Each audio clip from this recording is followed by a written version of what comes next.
Bienvenido, pastor. Ya estamos en el episodio 11. Dina, ¿cómo estás? Bienvenido. Hola.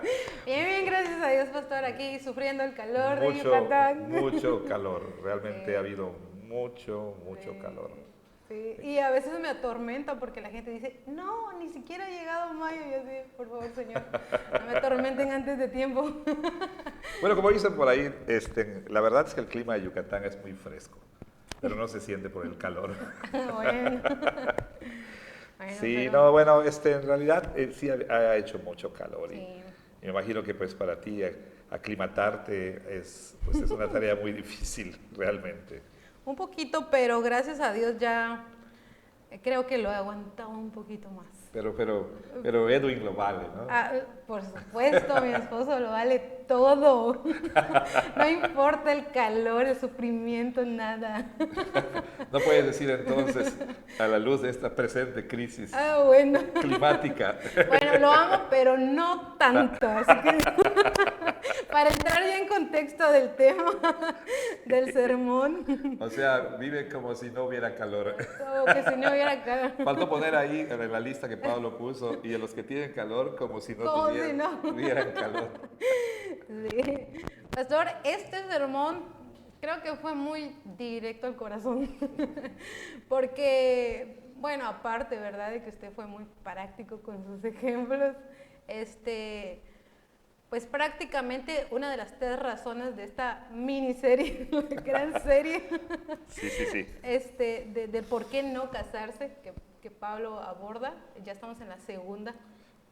Bueno, sí, no, ¿por qué no casarse? Pero en realidad, vaya, es, ¿cómo responder a la pregunta, ¿debo o no debo Ajá, casarme? ¿debo o ¿No? no debo casarme? Sí. Y en esta tercera razón es a causa de la venida de De hecho, Cristo. es la segunda razón. Ajá, la segunda La razón. segunda razón, sí. Ajá. La primera que tuvimos era por la necesidad que apremia o Como, esta... como dicen otras versiones, a la luz de esta presente crisis. Ajá, Sí. así es. Entonces, en este sermón, pastor estuvo hablando sobre la segunda venida. O sea, vivir de tal manera que estemos esperando la segunda venida. Y usted estuvo hablando mucho sobre, bueno, eso tiene que ver con la escatología. Y para empezar, pastor, para aquellos que nos están viendo, cuando escuchamos la palabra escatología, ¿a qué específicamente se está refiriendo? Sí, claro, es una buena pregunta. Me parece que en uno de los episodios iniciales de la sobremesa hablamos de un poquito acerca de qué es la escatología, pero creo que es importante. Pero entendemos que hay gente que se ha añadido y que quizá no ha podido ver Bueno, eso. no, bueno, sí, entiendo. Simplemente, vaya, iba a decir que pues de manera sencilla, recuerden, la escatología es una de las ramas de la llamada teología sistemática, que es una manera de estudiar las escrituras, una forma temática de abordar el estudio de las escrituras. Y la escatología, pues normalmente es la última de ese tipo de cosas. Sin embargo, creemos en algo que se puede llamar escatología inaugurada o escatología realizada. ¿Y esto qué quiere decir? Bueno, pues creemos que en la primera venida del Señor Jesucristo, el escatón, el fin, ya vino. Que nuestro Señor Jesucristo ha introducido la última etapa de la historia humana. Y entonces muchas de las cosas que los profetas anunciaron ya se han cumplido, ya han comenzado a cumplirse en el Señor Jesucristo, en su primera venida. Y continúan, por supuesto, continúan, digamos, cumpliéndose. Pensemos, por ejemplo, en el tema del reino de Dios. El reino ya está aquí, pero el reino sigue creciendo, el reino continúa y algún día el reino será consumado y vendrá en su plenitud. Además, también puedo decir que la escatología normalmente se divide en 2 partes. La escatología, vamos a llamarle así, individual, que tiene que ver con la muerte y el estado intermedio, y la escatología ya general, que tiene que ver con las señales de los tiempos, la venida de Cristo, la resurrección, el juicio final y, por supuesto, el estado final, es decir, cielos nuevos y tierra nueva o el infierno. Pues de manera sencilla, entonces escatología se refiere al estudio, pues, de las últimas cosas, ¿no? Y esto lo pregunto para continuar con esta sobremesa al principio porque tiene mucho que ver con lo que Pablo nos está diciendo. O sea, porque a la luz de la vida presente que vivimos, tenemos que vivirla viendo también ese futuro venidero, pero no solamente es un futuro venidero que se va a consumar ya, porque la gente habla de las últimas cosas, el fin del mundo, pero no lo relacionan con la venida de Cristo muchas veces. Claro, claro. Y nosotros como creyentes sí sabemos que tiene que ver todo con Cristo. Claro, cuando el Señor venga habrá algunos eventos concurrentes, vaya la renovación del cosmos, por supuesto la derrota final del diablo y sus secuaces, también la resurrección general de justos e injustos, el juicio final, y entonces ya vendrá, por supuesto, como decía hace un momento, el estado final para los justos y para los injustos, o sea, para los salvos y los no salvos, ¿no? En este sermón pasado, pues insistía en el hecho de que debemos vivir nuestras vidas presentes a la luz del retorno de Cristo, en función del retorno de Cristo y de las realidades eternas que vienen con el retorno de Cristo. Normalmente vivimos una especie de presentismo, ¿no? Pensando que lo que hay ahora es todo lo que hay, o bueno, por otro lado hay personas que viven como si nunca fueran a morir o como si nunca Jesús fuera a regresar, ¿no? Y piensan que, bueno, lo que hay ahora pues nunca va a pasar, nunca va a acabar. Sin embargo, Pablo es muy categórico muy contundente cuando él dice, bueno, su razón para este consejo de mejor fuera que no te casaras es que, bueno, el tiempo es corto, ¿sí? Y tienes que entender que el mundo en su presente forma está pasando. O sea, todo lo que tenemos ahora en su presente forma está pasando. Por más que nos aferremos, no vamos a poder retenerlo, ¿no? Y yo decía en el sermón que tenemos que vivir una especie de ética escatológica o escatología ética, ¿no? No sé si alguien más ha dicho esto por ahí. Y cuando lo escuché, fue una de las preguntas, yo dije, ¿será que ese es un término que el pastor utiliza? Bueno, con toda honestidad puedo decir que si lo venía escuchado no me acuerdo. Es algo que estoy pensando y aquí en el sermón, pero no, con toda honestidad no es algo que conscientemente estoy tomando de alguien, seguramente porque no hay nada nuevo debajo del sol, ¿no? Pero al menos conscientemente no recuerdo haber a propósito o específicamente haber tomado de fulano de tal esta expresión. A lo mejor no es la mejor, pero lo que trataba de decir es que debemos vivir una ética precisamente que está en función de esta realidad escatológica, que Jesús viene y viene pronto, como él ha dicho, ¿no? El tiempo es breve, que el tiempo se ha comprimido, se ha cortado, estamos en el final de los tiempos. Y para poder entender más esto, pastor, ¿nos podría definir, desglosemos por partes, a qué se refiere cuando menciona la palabra ética? O sea, hablando cristianamente. Claro, pues de manera sencilla es como debemos vivir, ¿no? ¿Y ahora cómo vivir? Sí, eso me vino a la mente, sí. Cómo debemos vivir nuestra vida en este mundo, ¿verdad? ¿Cuál va a ser el estándar que vamos a usar para juzgar cuando algo es bueno, cuando algo es correcto o incorrecto? ¿Sí? Esa será la norma que nosotros vamos a usar. Para nosotros, por supuesto, es la ley de Dios. Son sus mandamientos, los cuales Él nos ha revelado en su palabra. Y pues quizá podemos decirlo, para nosotros es la escritura. ¿Sí? Así que cuando hablamos de ética, pues estamos hablando de obediencia a los mandamientos de Dios.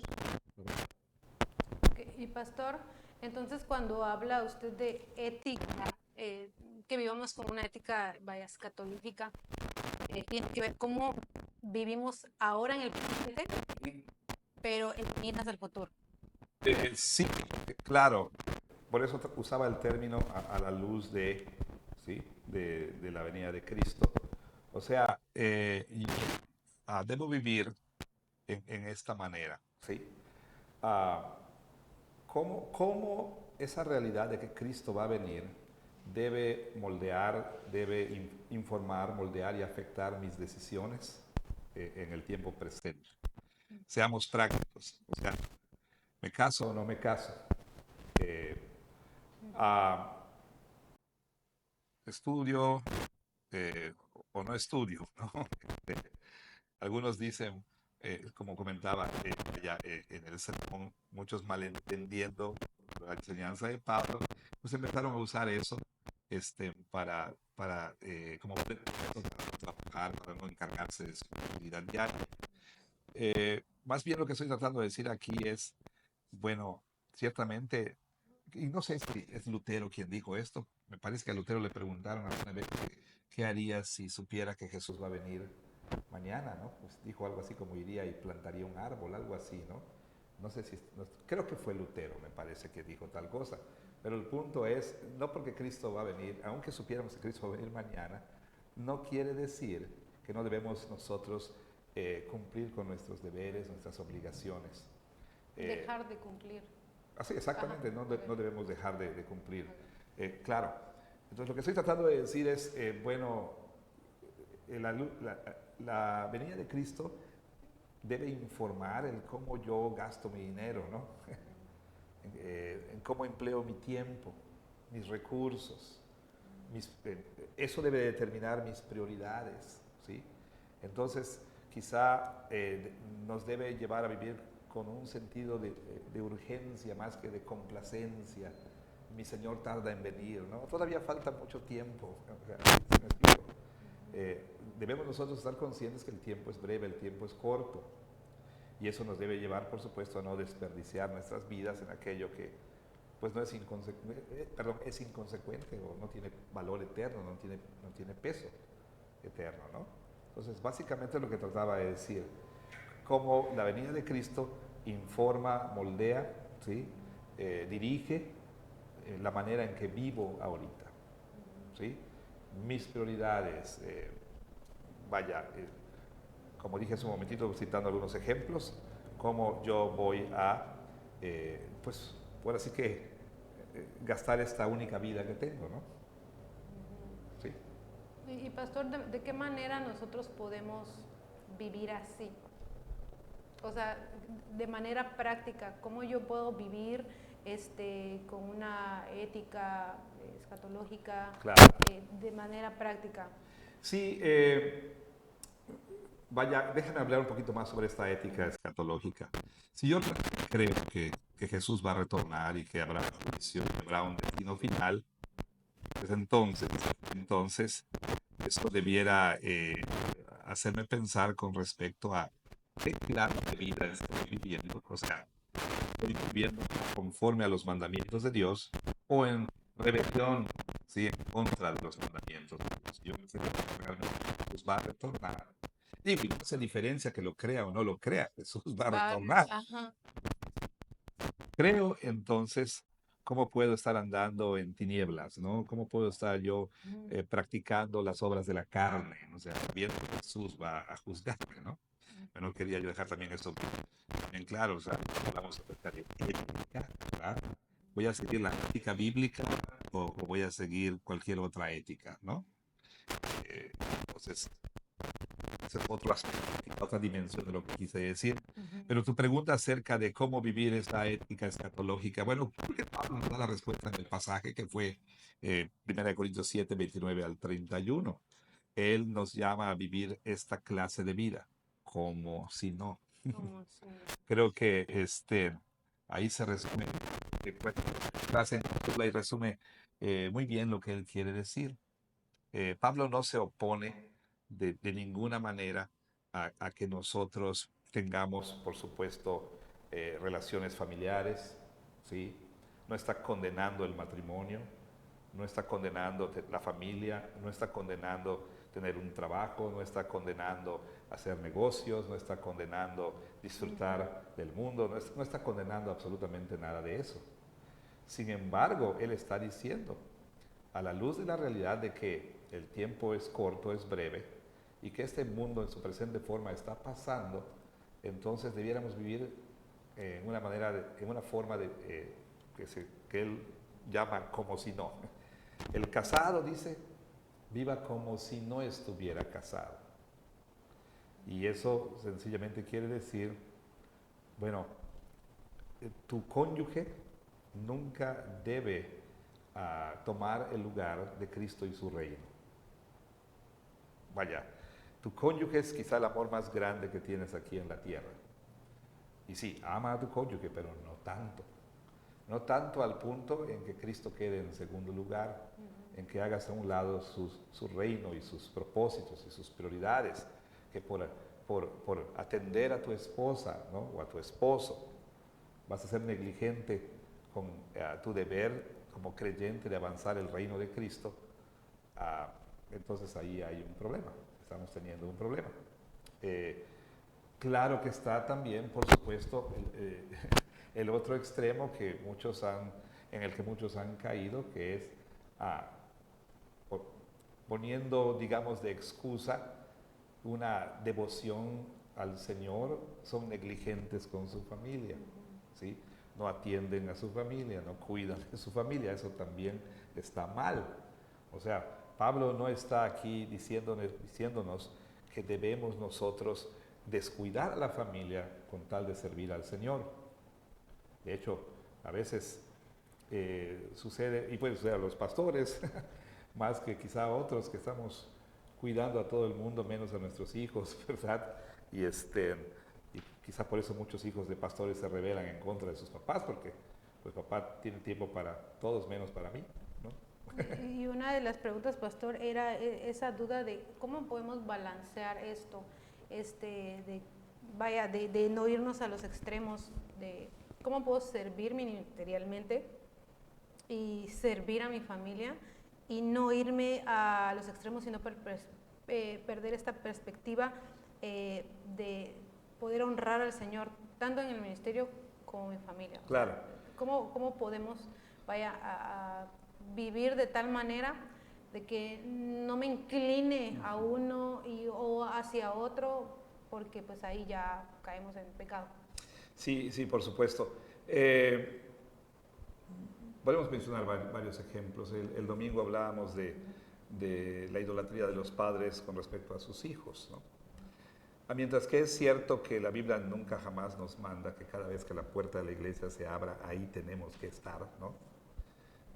Pues sí, la Biblia nos manda, por ejemplo, el Día del Señor. En el Día del Señor nos manda adorar en la iglesia con la familia, por supuesto. También la Biblia nos manda estudiar la palabra en comunidad. Puede ser en el formato o en la forma llamada escuela dominical o en algún otro programa de educación cristiana. Pero ¿qué sucede? Que pues muchos padres ponen por delante, ¿sí?, o permiten que otros intereses tengan la preeminencia. ¿En qué sentido? Bueno, ya no voy a llevar a mis hijos al club infantil porque ese día pues tienen clases de natación y waterpolo. Estoy diciendo tonterías, ¿no? Ya mis hijos no van a ir tampoco a la escuela dominical porque pues en esa tarde vamos a hacer la tarea, ¿no?, de la escuela. Entonces, cuando empezamos nosotros a dejar que pues los valores del mundo, la agenda del mundo empiecen a dictar la manera en que vamos a vivir, y cuando nosotros empezamos a determinar nuestras prioridades a partir de lo que el mundo enseña, ahí hay un problema. Para el mundo, pues la iglesia es irrelevante, ¿no? Para el mundo, el día de reposo ya no existe, ¿no? Entonces, poco a poco nos vamos amoldando, vamos conformándonos, como dice el apóstol Pablo en Romanos 12, en Reina Valera, ¿verdad? Nos vamos conformando a este siglo, ¿sí? Y dejamos que el espíritu de la época nos moldee. Entonces, empezamos a tomar del mundo, ¿sí?, lo que deben ser nuestras prioridades. Y para muchos padres cristianos, la iglesia y demás empieza a dejar de ser una prioridad. Entonces, como dije, creo que hay temporadas en la vida cuando pues, no sé, de pronto los niños están muy chiquitos, quizá ya no se puede asistir a todo, etcétera. Pero bueno, siempre es difícil, ¿verdad? Entre ser una persona que diga, bueno, la decisión de ser una persona que diga, bueno, pues mis hijos van a ir a la iglesia y van a ser como que de batalla, ¿no? O sea, voy a llevarlos al estudio bíblico, voy a llevarlos a donde sea, ahí van a estar. Otros dicen, bueno, mi hijo tiene que tener su horario, mi bebé, ¿no? Va a tener su rutina y su rutina de sueño y y no puedo para nada alterar esa rutina de sueño. No puedo alterar para nada esa rutina que tengo para mi bebé. Entonces, cuando empieza a hacer esto, digo, yo no digo que esta otra manera sea la que Dios manda. Está bien que papá y mamá quieran dar una rutina y todo, pero cuando nunca, jamás puedo yo romper esa rutina, entonces ya empieza a agarrar esto así como de tintes idólatras, cuando bueno, puedo sacrificar un día de eso por una actividad especial que hubo en la iglesia, ¿no? Cuando empiezo a ser negligente con la hospitalidad, ¿no? Porque mis hijos se acuestan temprano, o sea, sí me explico. Entonces, eh, yo no quiero dar aquí mandamientos generales. Cada uno de nosotros debe tener mucho cuidado de no ir a ese extremo o al otro. Como decía mi hijo, tenemos un corazón que es una fábrica de ídolos y los buenos dones de Dios, nuestro corazón los convierte en ídolos. Entonces, para darlo en la respuesta un poquito más claro, bueno, no dejemos que el mundo informe nuestras decisiones, ¿verdad? No dejemos que los valores del mundo nos digan qué debe tener prioridad, ¿sí? No caigamos nosotros en excesos en el sentido de ser inflexibles con algunas cosas. No se puede, ¿no? Ya no voy a ir porque ahora mi hijo está en esto, ahora mucho cuidado con eso. O no, es que tengo que atender a mi esposo, ¿no? O sea, o tengo que atender a mi esposa. Oye, hermano, ¿usted pudiera colaborar? No se puede. No se puede porque es cuando mi esposa y yo salimos a caminar. O sea, sí me explico. Cierto es que debemos ser cuidadosos de no tampoco ser víctimas de cómo la iglesia puede poner culpas falsas o innecesarias, o sea, que el pastor nos motive por culpa y hermano, usted tiene que amar a la iglesia y entonces el hermano nunca le dedica tiempo a sus hijos, nunca le dedica tiempo a su esposa, nunca le dedica tiempo a su hogar, ¿no? Entonces, de nueva cuenta, creo que hay algunas cosas que son absolutamente no negociables como el Día del Señor, ¿sí? La educación cristiana de los hijos es importantísima. El crecimiento, la comunidad en la iglesia es importante. Entonces, debemos nosotros, sin que esto aplaste, digamos, el Día del Señor es no negociable, pero sin que algunas actividades de la iglesia vengan como que a aplastar la vida familiar, tampoco debemos nosotros hacer de la familia un ídolo, ¿sí? De tal modo que nos impida ir a las actividades de la iglesia. Bueno, dije muchas cosas y a lo mejor no dije nada, pero... Pero sí, y es que es este extremo de o abandonamos a la familia o abandonamos el ministerio, porque al final somos llamados a servir y amar a nuestra familia, pero también servir y amar a la iglesia, o sea, nuestra iglesia local. Y aunque no todos quizás están llamados a servir en un ministerio específico, pero sí servimos a través de también nuestra presencia, el estar ahí, ministrarnos unos a otros.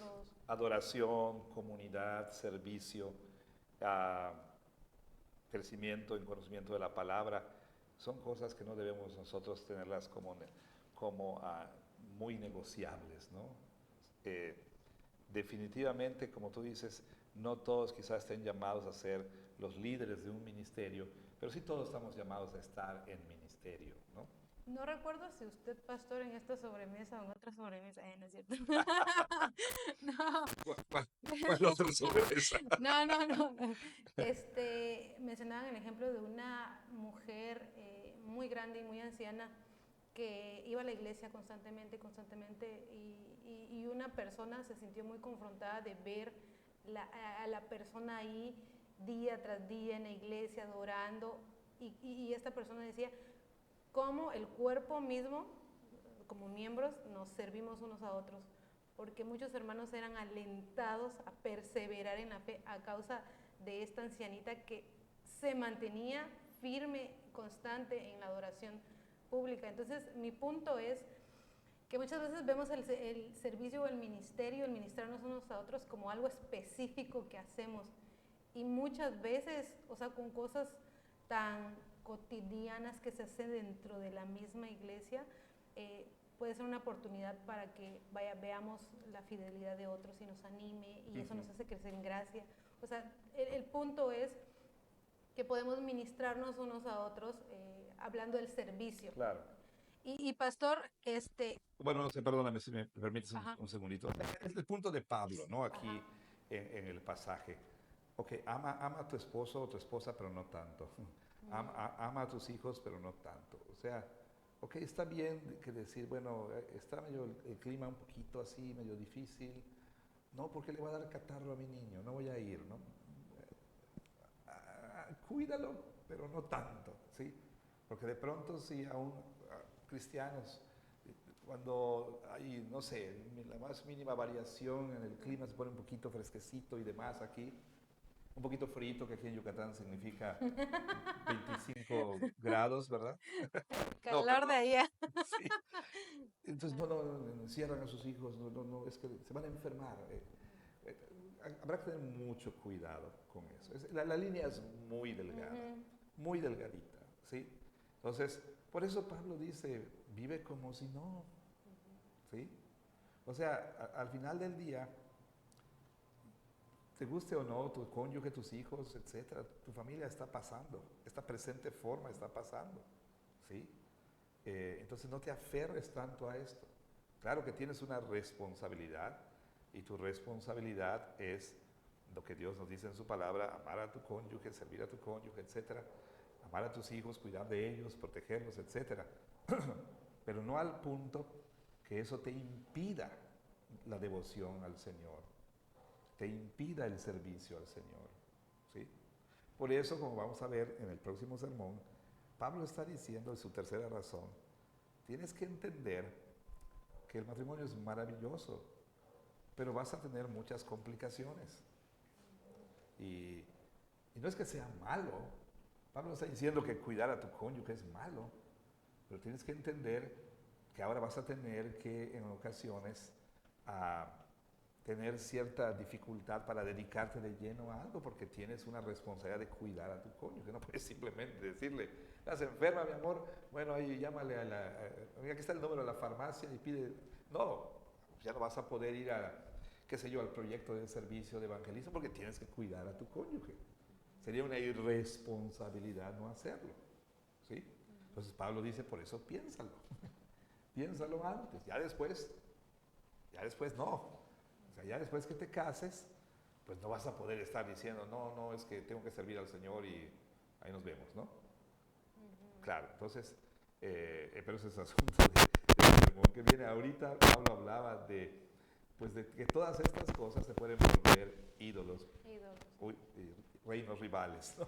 Pastor, Sí. ¿y cómo puedo yo identificar un ídolo? Porque, como usted decía, todos en nuestro corazón fabricamos ídolos. Y constantemente estamos rindiendo culto a cualquier cosa menos a Dios. ¿Cómo podemos identificar un ídolo? Pues una frase que me gustó y la mencioné en el sermón, creo que un par de veces, algo así es, sigue el rastro de sangre. Sí, Ese rastro de sangre te va a llevar al altar que has dedicado a ese ídolo, en donde tú estás sacrificando tu tiempo, tu dinero, tu esfuerzo, tu atención, tus recursos, tus afectos, etcétera, etcétera. Entonces, ¿a qué le dedicas todo eso? ¿Sí? O para decirlo de otro modo, ¿a qué le dedicas más todo eso? ¿Sí? pues ese es tu ídolo. Realmente ese es tu ídolo. O, ¿cuál es tu temor más grande? ¿Sí? El temor más grande es que, pues, que mis hijos se enfermen. Legítimo, claro que es legítimo. ¿Por qué? Porque tengo miedo de que, pues, se agraven. Y, ¿por qué? Porque tengo miedo de que se mueran. O sea,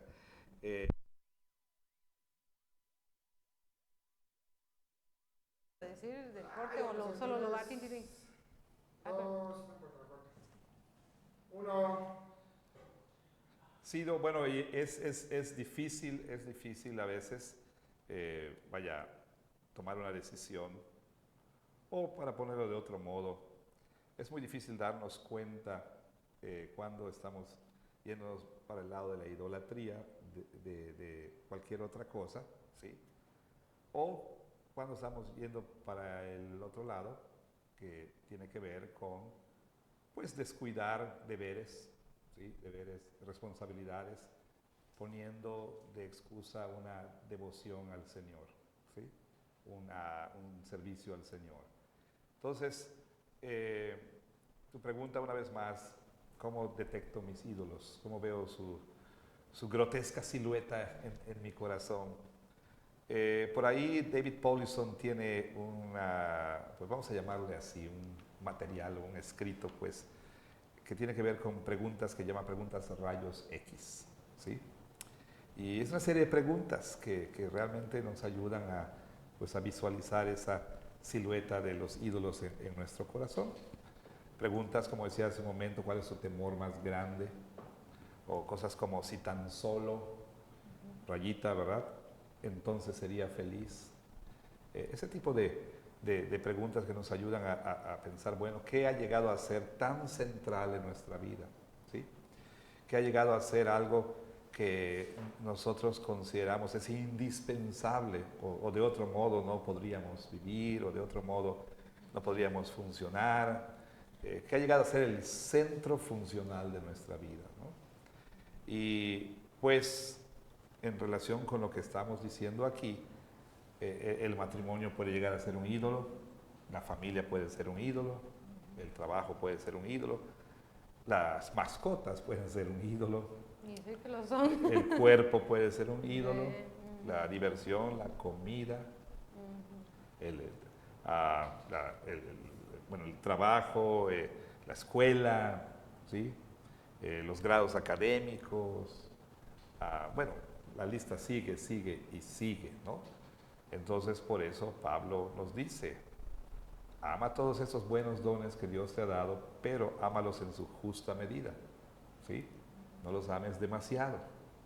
Muchas veces el pecado simplemente son deseos que se desean demasiado, buenos deseos que se desean demasiado, ¿no? Cosas buenas que se vuelven el centro, que ocupan un lugar que no deben ocupar, ¿sí? Que solo Dios debe ocupar. Entonces un ídolo puede ser cualquier cosa junto a Dios, además de Dios, o en lugar de Dios, ¿sí?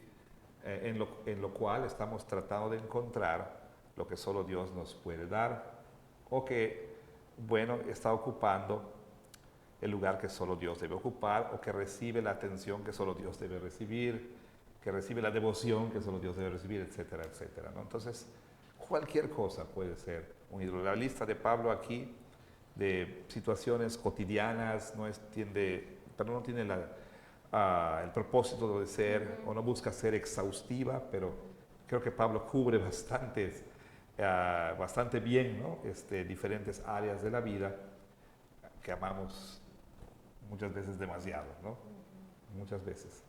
Por ejemplo, él habla, aparte del matrimonio, habla de los que lloran como si no llorasen. O sea, digo, bueno, dolor o evitar el dolor, ¿no? ¿Cuántos viven así tan preocupados por su salud? ¿Sí? Demasiado preocupados. No me malentiendan, hay que cuidar la salud, buena mayordomía del cuerpo que Dios nos ha dado.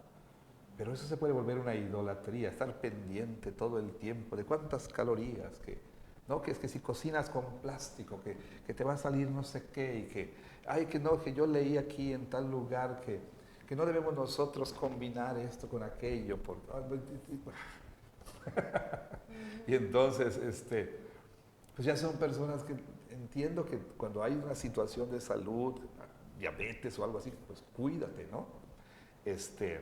O tienes una situación de hígado graso, qué sé yo, ¿no? Yo no soy médico aquí, pues hay que cuidarse, pero no, pues ya no puedo yo participar de ninguna actividad de la iglesia porque todo, mi dieta me lo impide, ¿no?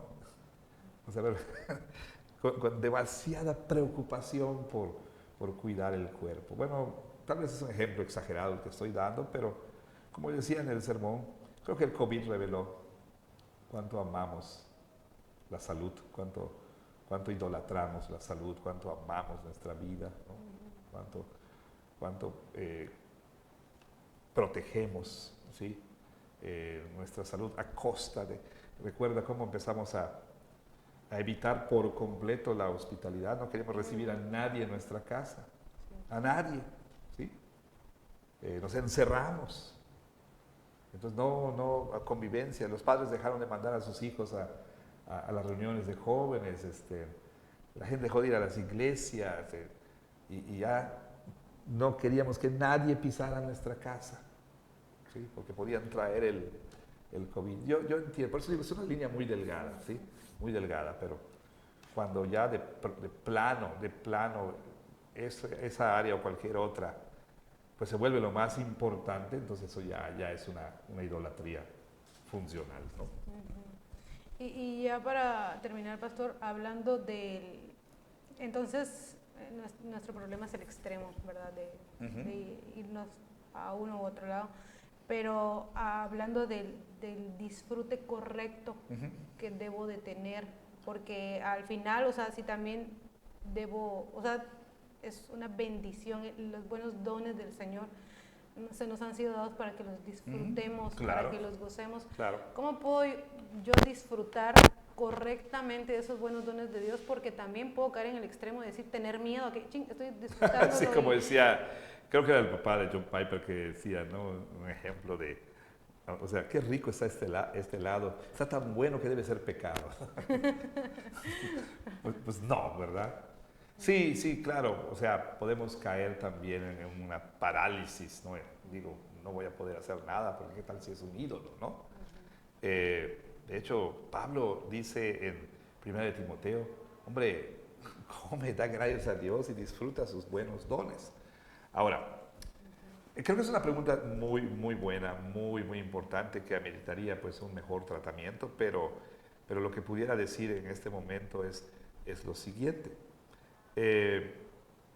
Los ídolos pueden ser de dos clases, ídolos cercanos e ídolos lejanos.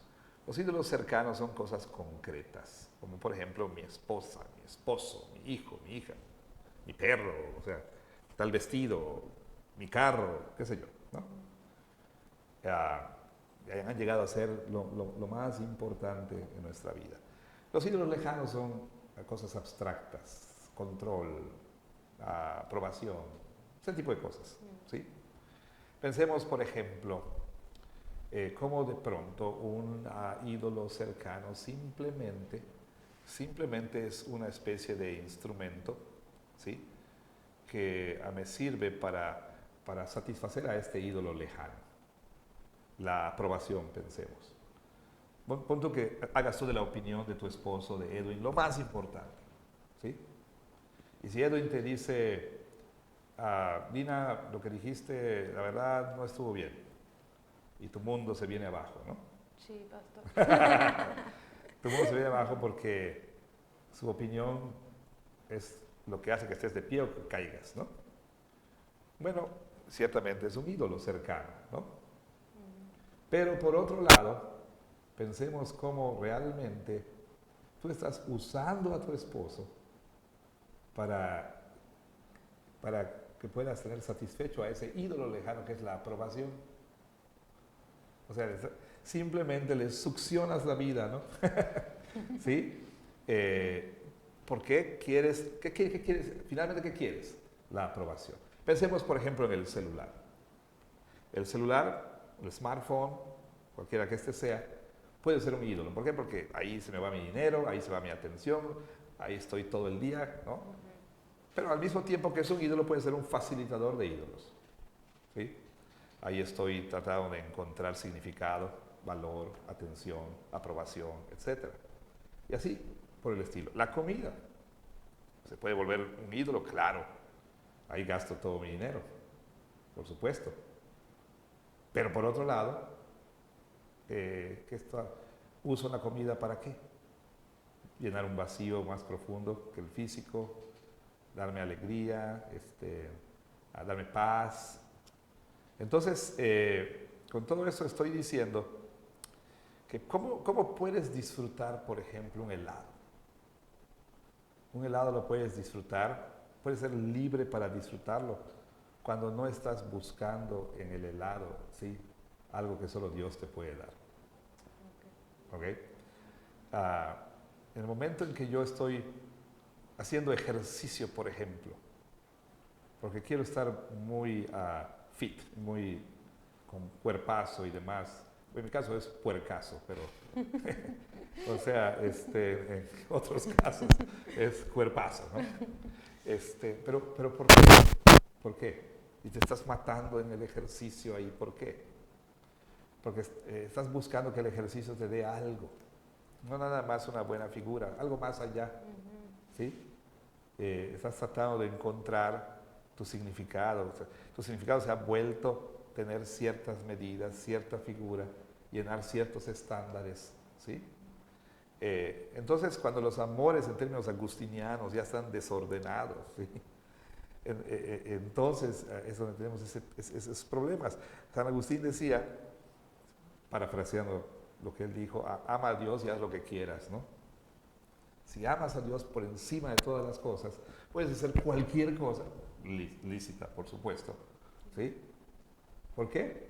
Porque lo harás en su justa medida, ¿sí?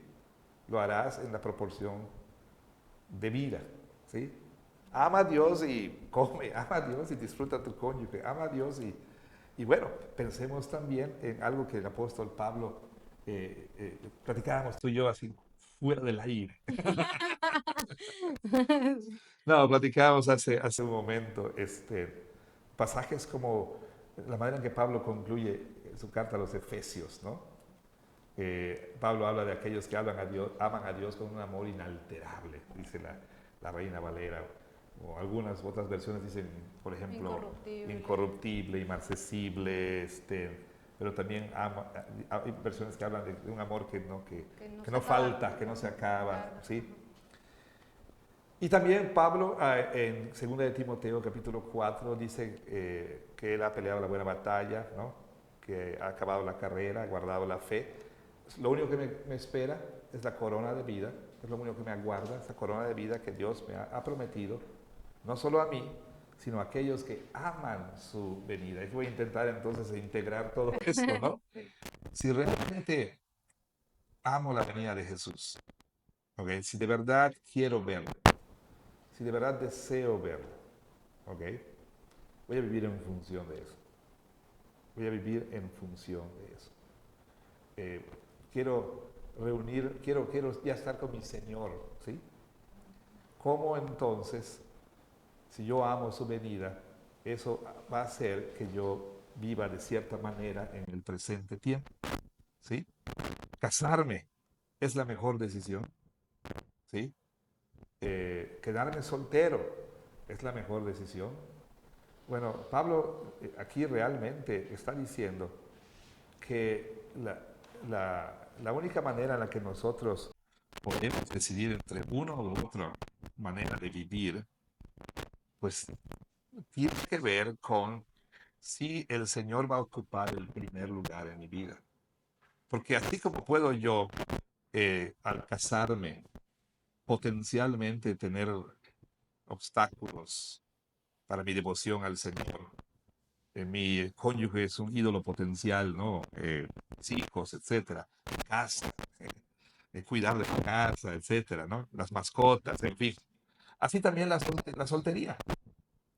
La soltería también tiene el potencial de volverse un reino rival con las cosas que cada uno disfruta puedo hacer con tanto tiempo libre lo que yo quiera, ¿no? Entonces, también eso puede, obviamente, también volverse un obstáculo para la devoción al Señor. Entonces, eh, si voy a casarme, voy a quedarme soltero. Pues en función de qué debe estar esto, ¿sí? En función del Dios y su reino. Entonces, no es que Dios esté prohibiendo lo uno, perdón, no es que Pablo esté prohibiendo lo uno o lo otro. Él está diciendo, nada más te digo una cosa, realmente vas a tener, pues, estas situaciones si te casas. Piénsalo bien, piénsalo bien. O sea, si amas al Señor, que Él sea tu primer amor, al traer a esta persona a tu vida, potencialmente, ¿sí? Potencialmente puede hacer que esto cambie. Entonces, ten cuidado, dice el apóstol Pablo. Piénsalo bien. Si ya estás casado, vive como si no estuvieras casado. Eso no significa abandono, negligencia, etcétera, del cónyuge, pero significa lo que hemos dicho: ámalo, pero no tanto. No lo ames de tal modo que ocupe el lugar que solo Dios debe ocupar en tu vida, ¿no? Entonces, a la luz de la venida del Señor, si yo amo esa venida, estoy consciente que va a venir, entonces, ¿cómo eso debe informar y moldear y dirigir la manera que vivo en el presente? Gracias, pastor. Y si yo estoy amando al Señor, voy a anhelar su venida. Porque Pues sí, claro. si quizá no estoy anhelando su venida, pues me puedo preguntar, ¿estoy amando realmente al Señor? Porque a veces vivimos como que si este mundo fuera todo. Exactamente. Como que si este mundo fuera el cielo. Y Claro. Y entonces, como decía Agustín, pues ama a Dios y haz lo que quieras. O sea, si el Señor va a ser realmente tu amor más grande, el amor, a Él va a ser un amor que no va a ser compartido, el lugar que le corresponde no va a ser compartido, etc. Entonces, puedes disfrutar a tu esposa, a tus hijos. De hecho, hay libertad cuando no son ídolos, ¿sí? Se les disfruta más cuando no son ídolos, ¿sí? Pero cuando estamos tan aferrados a ellos, ¿sí? Cuando dejamos que, por ejemplo, los temores, no voy a la iglesia porque mi hijo no va a ir a cuna, porque lo van a contagiar. Es esclavitud, ¿sí me explico? No voy a hacer esto porque si dejo mi casa, a lo mejor es esclavitud.